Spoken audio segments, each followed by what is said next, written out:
Halijani mwanafamilia wa channel tupendwa hii hapa ya Visasa Media.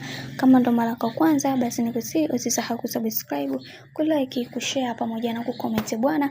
Mambo ni mengi sana, lakini uhalisia sasa hivi wa Mange Kimambi watu wengi tayari wameshaweza kuchoka na wameanza kufunguka vitu vingi kuhusiana na hiki ambacho kinachoendelea kwa sasa, na wengi wao wakasema kwamba kwa haya ambayo yanayoendelea yatupaswa kuweza kuwa makini sana, kwa sababu huwezi jua huyu Mange Kimambi mpaka sasa anafikiria nini juu yetu, kwa sababu amekuwa mtu ambaye anatamani kuweza kuona maisha yetu yakiwa katika mambo ambayo yasiyostahili, na sisi tutapambana kuweza kuhakikisha kila kitu kinakuwa katika misingi na mikakati iliyo bora, kwa sababu sisi si moja kati ya wale watu ambao mara zote natamani kuweza kuona akiwaendesha. Sisi ni watu ambao tumesimama katika misimamo yetu na tunaamini kwenye kile kitu ambacho tunachokiamini, hivyo ni vyema kuweza kupambana na kuhakikisha kila kitu kinakwenda kuwa sawa, na tunaamini katika haya yote Mungu atasimama nasi na atahakikisha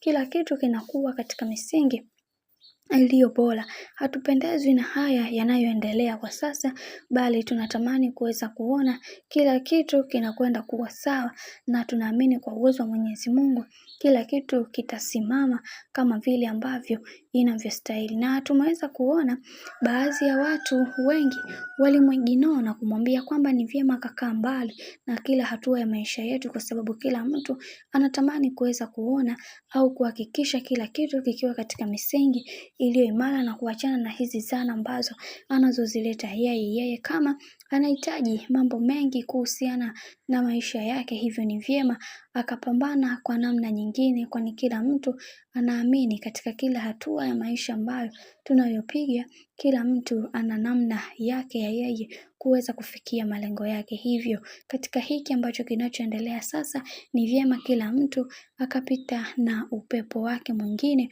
Hawataki kabisa kuweza kusikia hiki ambacho kinachoendelea kwa sasa, na wanaamini katika kile ambacho wanachokiamini, na hii ni kutokana na yale yote ambayo yanayoendelea kwa sasa.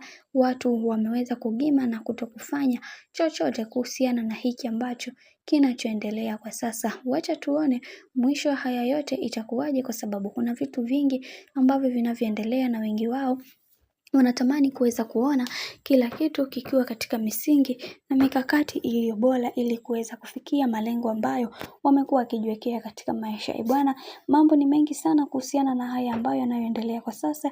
Wacha nikusihi kitu kimoja, kama ndo mara kwa kwanza basi usisahau kusubscribe, kulike, kushare pamoja na kucomment, kwani ukifanya hivyo utakuwa umejiweka katika nafasi nzuri ya wewe kuweza kuenjoy na kufurahi pia.